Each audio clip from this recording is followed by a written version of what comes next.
Hello. Let's let her say. How are you? Hi, I'm doing good. How are you? Welcome. Well, so yeah, I was doing some background research and just super impressed with it's always cool. So let me just start with this. I feel like as human beings, and let me know if you agree with this, we are incrementally advancing athletically. Like slowly but surely, we are becoming more athletically adept, for lack of a better term. So, in other words, like if we went back 1,000 years, do you think that it was possible that a human being could have done what you did in January? That's a really good question. And I think 1,000 years ago, we didn't have some of like the knowledge or the Mm. technology for why I'm standing here today. So I think with what they had 1,000 years ago and what we knew 1,000 years ago, probably not. And 1,000 years ago, I mean, women were not in sports like they are today. There was a bunch of trailblazers that really created a space for women to compete on the main stage like I was able to. So yeah, a lot happened in the last 1,000 years. Yeah. So, I mean, right. And that's a really great point, which is, so you got me thinking about, the whole nature versus nurture, right? So it's like clearly from a nurture standpoint, the tools that we have, we're not fighting for shelter anymore and just survival. We have houses, we have watches to help us, track our fitness. We have eating regimens and these types of things, and training regimens. So right, that part of it for sure has helped. And then you go to the physical and you go, could they have? Yeah, maybe. But then then I see sports like golf and basketball, and you just see people doing these unbelievable things, and you're like, it just feels like we have to be evolving in some way, because you're like, how could they possibly be that much better than previous generations? I guess golf isn't a great example because you have better equipment, but Yeah, basketball yeah, is a well, good one. I keep leveling up, right? So we take what the generations before us knew and they teach us in a different ways. And then Hmm.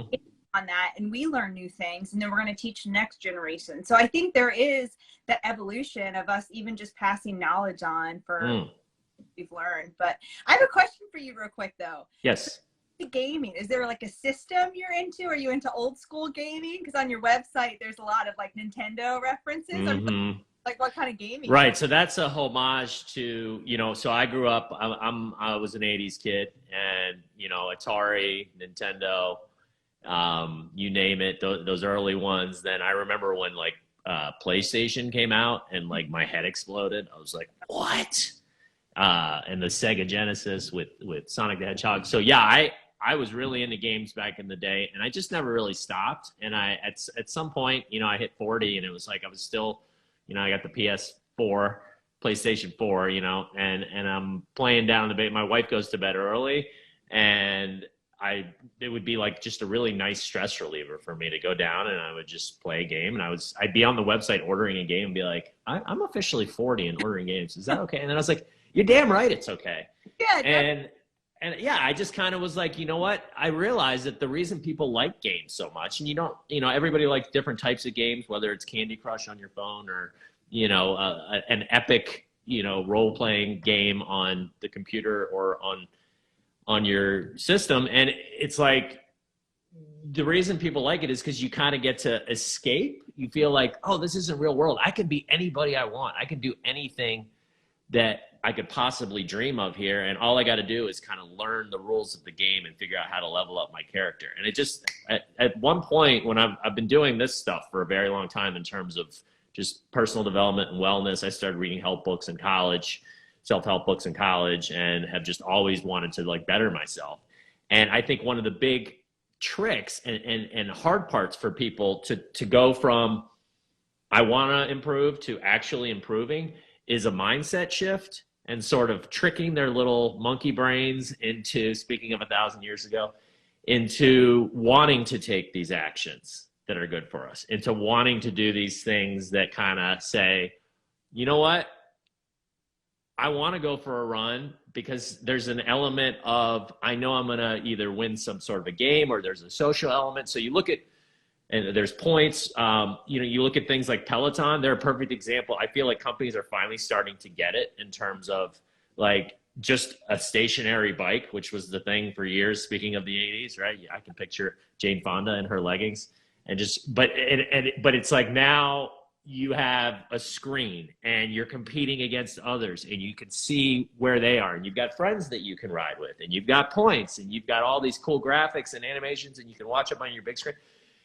That just makes it fun, right? And that, to me, that's why Peloton nailed, in particular, their stock price isn't doing very well because they did some other things wrong on the other side. But in terms of the concept of that whole, like, let's trick our brains into doing this and wanting to. I mean, I've got friends, and we were one of the last ones to get it. We finally got one. My wife got it.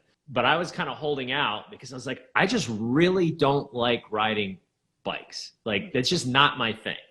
And she does, and we live in Chicago, and so she couldn't do it all year round. And so in the winter, she's like, I need to have this, and it'll help. And then she started doing it with her friends, and sure enough, and it's like a cult, and people get into it. And so, it sounds like I'm working for Peloton, but that's an example of like a recent company that's taking that. And there's a ton of these examples of companies that are really understanding, like, let's add little gaming elements into this, and if you start to look at your apps, and you mentioned, I think you have one of these, right? Even this is gamification, right? You've got your rings, and I need to fill all my rings today. And now I noticed they actually started adding little rewards and badges and all these types of things. And you're competing against yourself. And it even tells you how the average people your age and in your demographic and whatnot are doing. And so you're competing against them.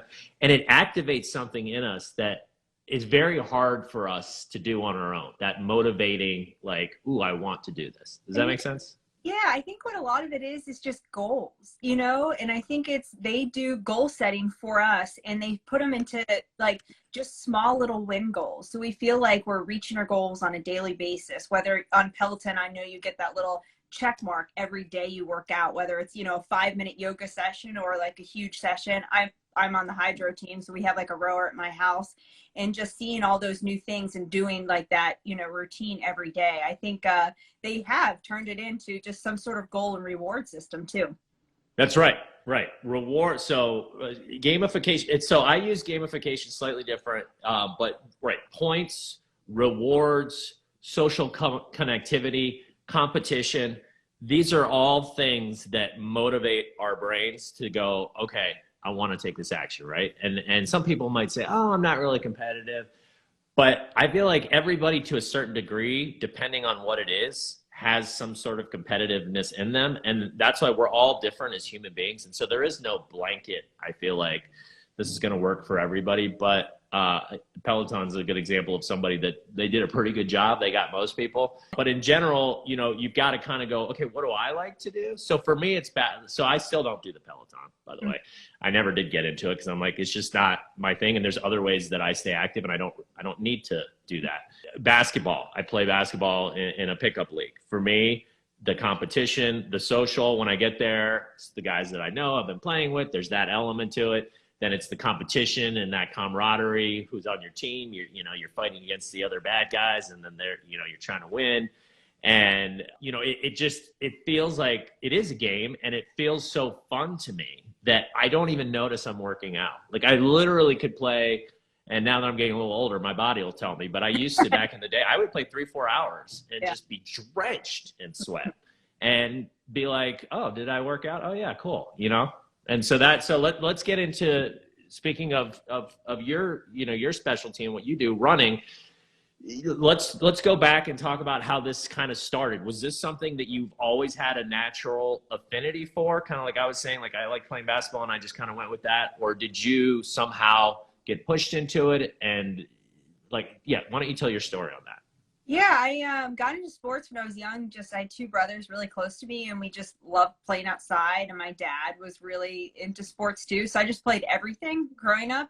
And I always found I was a gifted athlete because I was so quick. So I was always the first to the ball, or I had this endurance system on this swim team, which I didn't really like getting into the cold water in the morning, but I was so physically fit from the running I was doing in other sports that I was talented at that. But I finally figured out that running was my thing. And in high school, I joined the cross country team just to impress the soccer coach, and then went out and won my first race, part of like the JV race. And I was like, I think this is where I'm meant to be. I find in soccer, I get frustrated if we'd be losing by 3 goals and I'd be having the best game of my life and be like, I'm rocking this, but we're losing, So now I kind of liked it in running. I was in total control of my outcome.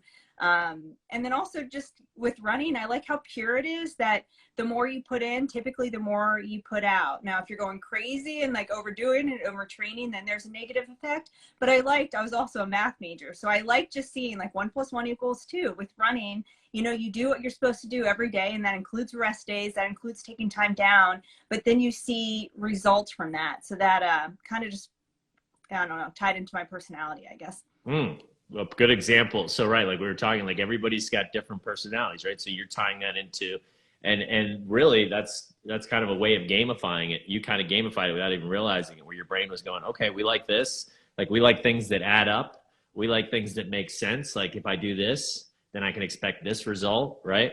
Mm-hmm. Whereas I'm not that way. And that's why I think a free form type of thing like basketball, where it's like I can't necessarily track, if I'm getting better or not. I know I'm having fun. And if I play a lot, I know I'm going to get better, right? Yeah. So that's a difference. But so, right, so your math brain, you liked it and you start seeing results. And I'll bet, I'm guessing, but I'll let you answer, as you started to see those results and being like, okay, if I do this and I do this, then I get this result, it only motivated you further. And you were like, wow, well, what if I then do this and do this, just like you were talking about with goals, and you just kept kind of upping your goals? Is that? Yeah, 100%. And every time I'd reach a goal, then it would be like, what else can I do? If 1 + 1 = 2, what if I did 2 + 2? Would that equal 4? So each time in between like my seasons or my training blocks, I always try to add just one more little thing in to kind of stimulate my body and add a little bit more. But you're absolutely right that really excites me. Like, wow, I think I can do a little more. Like I definitely have a little more room to grow.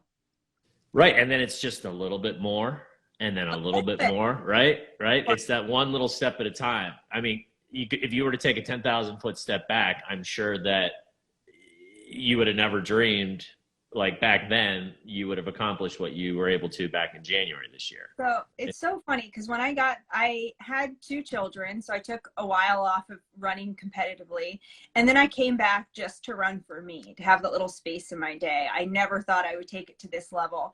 And then eventually I started running more and the goals, it was like, well, if I can do that, what if? So that, Right. that kept me really, and I got a coach, and I told my coach, I only run. I don't stretch. I don't do drills. I don't do exercises. All I like to do is run. That's all I'm going to do. And at first he was like, okay. And then he's like, well, why don't we run and do these hurdle mobility? So your hips can open up, so running will be easier. I'm like, okay, I can run and do hurdle mobility. And they're like, well, what if you run and do hurdle mobility and let's add Pilates in there? Let's get a strong core, and but like slowly and slowly. And now when I look at everything I do in a week, I do hurdle mobility and special walks and toe yoga and strength exercises. I go to a PT, a massage therapist. And now, I mean, the list is so long, but it started with just adding like one thing at a time and really mastering that, and then adding a little bit more. And so it never felt like this huge, crazy challenge for me, because it was, I mastered something and just added a little bit. Oh, I love that. You just wrote, I'm taking notes here. You just wrote my script for me. I mean, and that's exactly it. Your coach, you were fortunate. You found a coach that understood this principle of, well, let's just have a little fun and introduce, right? And then he introduced you, I think he said the hurdles, which was something that it was probably reduce the friction for you to accomplish this thing that he wanted you to. I guess you said opening your hips, maybe. Yep. Right. And then it's like, oh, well, we've already done that. And then once you see those results, then it gets addictive, right? Then you're like, oh, wait a minute now. Well, I just did this and now I can do this. Okay, what's the next one?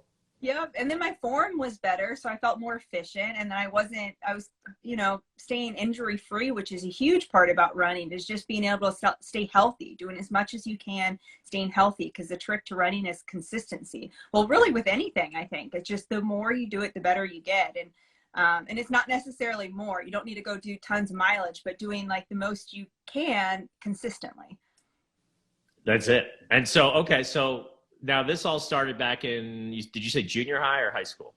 I started in high school, High and then school. I ran in college at American University, D1 school in Washington, D.C.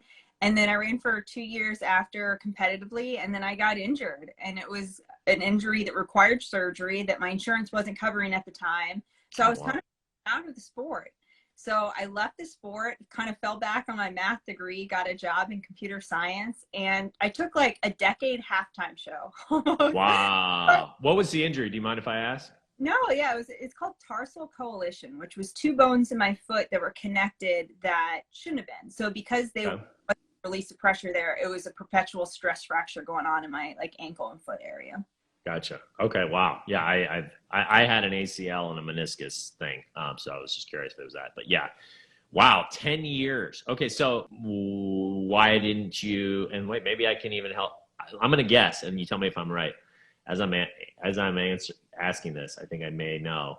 But I was going to say, why did you not go back? And I think the answer might be habits, which is you'd already shifted gears to going back to you said to math and a career in math, and your habits were already realigned with that. And so it was like to break those habits. We all know breaking habits don't care if they're good or bad, helping or hurting us. They're going to do their thing and they're going to compound over time. But you'd already shifted into those habits, and then maybe your brain was like, well, that was us before. We're not doing it anymore. Is there I think there's a lot. It was definitely that. And I formed, I was leaning into like who else Keira was. Because my whole life I was Keira the runner. And all of a sudden I'm Keira the runner who is not running, So I had to discover who Keira was. And that, I really leaned into that and found other things that really interest me. So I got into a career which was so much more financially stable than running was at the time as an unsponsored runner. So that was exciting to be making my own money, and I bought a house and I was kind of leaning into all these other exciting things. But then also I think I was scared for a while to go back because I trained on a team with someone at the time who broke the American record for the mile. His name is Alan Webb. And I saw how hard he worked to master his sport. He was the top in the game, one of the top in the world. And I'm a lot more lighthearted than him. So I saw how hard he worked and I just knew I wasn't that. So I didn't think I could ever get to his level. And that's what I wanted to do. So it was kind of, I just didn't know if I had it in me, and that also kind of scared me a little bit. But then I came back in this act and I'm doing it my way. I'm having fun with it. I never work as hard as he worked. I worked really, really, really hard, but I just structure it in a different way that's a little more lighthearted and fun. And I found that kind of leaning into kind of my authentic self this way, I've had even so much more success because I'm happy. And I'm happy. Continue, please. Yes, you're happy. Oh my God. So if you don't mind, I don't want to interrupt you, but I want to pause right there because what you just said is like, that's kind of everything. And people don't realize it. So what you did is you saw somebody else that was a leader in the field, and your first instinct, which is like 99.9% of our instincts, if not 100, was, whoa, well, I can't do that.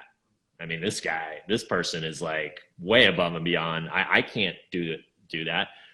But here's the difference with what you did, which is what most people do not, is you kind of stepped back and said, well, wait a minute, maybe I can do that, but just not the way he's doing it. I got to do it my way. And I think I believe in myself, and I believe I have it in me to get there. But I don't need to be a copycat of this person and do it their way. I can do it my own way. And you did. Mm-hmm. I mean, that's pretty freaking cool. Yeah. And I found for me, like, it was almost my first act. I was chasing success to be happy. And now in this like round 2 for me, I've been just following what makes me happy and leading into challenges or races or goals that really excite me and make me happy. And through just staying true to what excites me, I found success. And, the day of where I set the American record for the marathon, I stood on the starting line thinking, I may get the record today and that would be awesome. I may not. And I'm okay too, because I'm happy. This is cool. This is fun. So I've been able to take away all that pressure from the goals and just kind of do it because I'm really enjoying it. And I think that that's allowed me to risk more and to challenge harder. And just when you're having fun doing something, you want to do it more. So I don't know. I just think my whole mentality has had a big shift. When you're having fun doing something, you want to do it more. That's gamification in a sentence. I'm going to write that down. I think you might give me some gold. I mean, it's so simple, but that's kind of it, right? And then you look at people that try to do it the hard way, and they torture themselves, they starve themselves to lose weight. They get on a treadmill because they think that's what they need to do, versus what you and I are talking about in terms of, well, what's my way? What do I like to do? And how can I work this into my routine and have fun doing it? And then it becomes natural, and you're not fighting uphill constantly. Mm-hmm. Yeah. So this ties into, I wanted to get into, we asked you before the show, what were some of your top habits that have helped you get to where you are in life? And the first one you said was chase happiness instead of success, which really kind of ties into what we're talking about here. Can you elaborate on that? Yeah, I think that for me, when I was just looking on just straight up goals, and like, what should I be doing? Like, what is the path for, a marathon runner? When kind of looking at that way, that feels a little intimidating. So instead, like, I've been chasing like what races excite me or what goals excite me. And for a while, what excited me was not even racing for a while. It was just working on mileage or doing fun little, I don't know, like Strava competitions, back to the gamification. That's another app that, for endurance athletes, it really turns running Strava. Strava. Yeah, I've heard of Strava. A lot of my friends use it. I do not, but they say it's amazing. Yeah. Yeah, and it's a big game. And then also, like, for me, I like running by myself because I'm kind of an extroverted introvert, but for me, it's my introverted time. So I really like running by myself. But then with Strava, I'm connected to a community. But I'm taking a lot more runs and especially as like a busy mom, that like by myself, and I really enjoy that time. So I kind of structured my running just around like how it fits and what, how to make me happy. And I think just being true to myself, then it's like the success doesn't matter. And then it comes when it doesn't matter. It's just such a weird cyclic thing, but. Isn't that an amazing one? Well, so I think the key in there, I think, is that if you're chasing success just for success, just like we were kind of talking about, if you're chasing being skinny just to be skinny, you're gonna have a lot of problems, because it's like you got to connect to your why on the inside, and your brain has to kind of mesh with everything else and go, oh, okay, this is why we're doing it, and this is why we want to do it, and that's why I'm going to get out of bed and take that step and that next step and that next step. And it's sort of like almost everybody I interview has figured this out, right? I interview successful people that have performed some sort of amazing feat in their lives that other people go, what?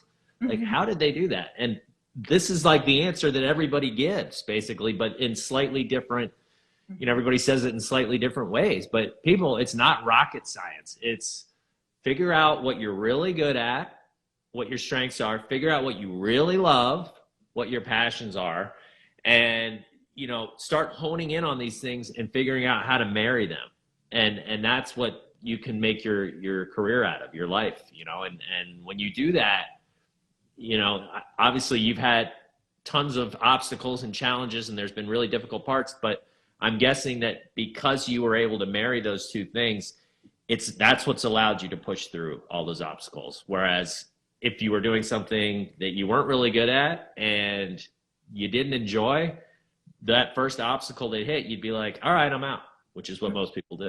Right. Would you agree with that? I would completely agree. And I think it's, kind of just listening to what you just said, it's hard too, as we, start our families, because finding that little sliver of time to pursue something that makes you happy or having those little goals is really tough to prioritize when you have so many other things that require your attention. And there's a lot of guilt around that too. So when I came back and I started running, I felt really guilty to like be leaving my kids at home, and just taking that little time to myself. I felt like I was a bad mom, So I think that just I've learned now that doing that makes me really happy, and I'm more present when I'm around. I'm more patient. I can lean into things a little bit more, but I think it's okay to take a little bit of time for yourself and pursue those things, like you just said, that make you happy, even in a busy life with a job and, a family and kids and everything. Yeah, right. And so let's talk about, so right up here, it's the 5 cores. It's not the one core. It's not just physical health. Clearly, you've nailed at least one aspect of that. I'm not familiar with your eating habits and all that, although we can talk about that briefly. But so you look at, and that's what people forget is, I think a lot of people, especially every day, more and more, the focus is money, and now I want to be Insta famous, and I want to, and that becomes the focus. And then you start neglecting the relationships, and you start neglecting the mindset, and you start neglecting the physical health and the emotional health side. And we don't feel whole as humans unless we have that. We have to find some sort of balance in there. And you just kind of touched on that when you were saying about your family. So, I mean, do you want to expand a little bit more on that? How do you maybe a habit that you've developed to be able to help you maintain and find this balance between this thing that you love and you're doing as well as your family? Yeah, I think at first I was really selfish with my running, that it was my thing. And I've learned that, like, as you said, like when I've made it like my D'Amato family, Team D'Amato, when it's a we and we're all working towards these similar goals, it's so much more fun for everyone, and I'm kind of double dipping. So, I mean, this morning, like my whole family was down in our gym in the basement. We were all just doing like silly stretches or whatever. I needed to be down there, but we created a fun environment for my kids and my husband to be in there, like stretching or doing whatever too. And I'm not forcing it upon them, but I think, my family, when we can double dip some of that time, I'll be doing workouts and they'll, drive in the car and make it a challenge to see if they can find mom running. And when they do, they'll blast Party in the USA. And I try I love it. Yeah, that's a fun one. And then, when COVID happened, I couldn't do this as much, but now that we're going back to kind of a new normal, my family travels with me to races a lot. So we get that experience of traveling and being out. And I'm, not as attentive as a mother, like leading into a race, just because I'm kind of in lockdown mode. But it's fun for us all to be there, and to us to see then like why we've all been sacrificing and making these choices towards my running career. So I found that I love it. better situation when it's a we. I love that. And I just said, right. So it's we versus I. So, and that's a really awesome point that you're making, that I think a lot of people too, they don't really think about it. And I think our auto default as human beings, again, going back to our primal, is like that you have to choose almost. And it's like, well, if I'm going to be putting everything in here, I can't worry about that over there. And you have to proactively make an active, conscious, it doesn't just happen naturally, I feel like, to live a fight, to be, do these things you're talking about with your family and have your career. But what you did is you stepped back and you're like, all right, well, I need to integrate this. And then you started coming up with these gamified ways to do it, the stretching down. I have a huge, it reminded me of what I do with my 2 small boys. We go down, and after dinner every night, we do these wrestling sessions, and they're about 30 minutes. And I actually get a pretty good workout, and they're just getting all their angst out. And in between, I do the push-up game. Yeah. Right. And they get on my back. They used to both get on my back. Now I can only have one on my back at a time. And I see how many push-ups I can do. And now I got my 5.5-year-old, and he's seeing how many push-ups he can do. Right. And it's fun. Mm-hmm. And then my 2.5-year-old, I actually take, and I do these for my shoulders and stuff. And so, right, we've made it fun. And then you were talking about find mom. I love that. Like, where's Waldo? And then they play Party in the USA when you're running the neighborhood, traveling together. I mean, so smart. And I want people to really understand that if you're somebody that's working really hard and you're finding these other areas, let's focusing on family right now, are being neglected, like you got to proactively schedule in and think of ways that will become habit to where you're integrating those things, right? So now traveling, I assume, is more like it's like the default rather than the exception, I'm imagining. Like you're doing a race, and it's like, okay, how do we figure out how to get the whole family there? Type thing. Yeah. Maybe they can't do it every time, but at least that's kind of become the default habit. Yeah, my husband has stepped up and made it like a really fun vacation. So if I'm staying at like a race hotel and kind of locked down, he'll find a hotel nearby that like the last one had a lazy river, you know? So this was like fun vacation for them. But then also like, you know, maybe my husband has a different story on this, but I try really hard to support him in his like athletic goals too, you know? So he's working out and I try to really encourage him to work out too, which then I feel less guilty, you know, when I'm taking that time to myself, knowing that I'm encouraging and helping support him with his just, you know, and he's not an elite athlete, but he trains like one, he works his butt off, but Well, right. And that's, you know, that's another actual gamification thing. It's like we are who we hang out with, and people, it makes it so much easier to do certain behaviors. You'll call them failure versus success habits is what I break them into, right? And so like you clearly have a lot of success habits, and your husband is benefiting from that, and I'm sure it works vice versa as well. I'm sure he has some habits as well that you benefit from, but that's how it works, people. And it's like you don't realize it, but if you're around somebody that has habits that are killing them, their momentum and their happiness, and this is who you're hanging out with the majority of your time, that is going to come out on you. And it's a toxic type thing that I think a lot of people just fight through and think, well, this is just how it has to be. yeah. And so, right, picking your partner is for life is a big one. Mm-hmm. And that sounds like he's right now. He's kind of like, well, shoot, like I don't want to just lay around like a lump on a log. I don't want to be the one. I don't want them to point to me and be like, hey, look at the like elite athlete with that fat guy eating potato chips on the. And sorry, I don't know what your husband looks like, but I'm imagining that these are types of things that if I were your husband would probably be going through my head. Like, well, shoot. And then it's like, boom, there's that competition aspect. And it's like, you're not competing with each other necessarily, but it's more like, wait, she's doing this. I need to keep up with that. So when we first got married, he was so much faster than me.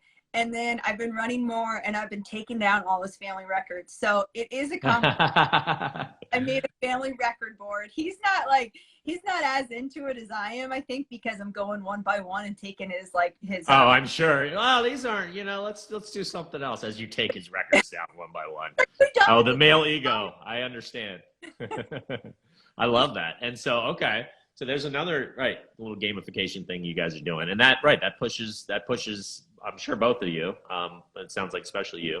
So that's really cool. So, okay. I wanted to ask, so we're running out of time, but I wanted to kind of ask one last question.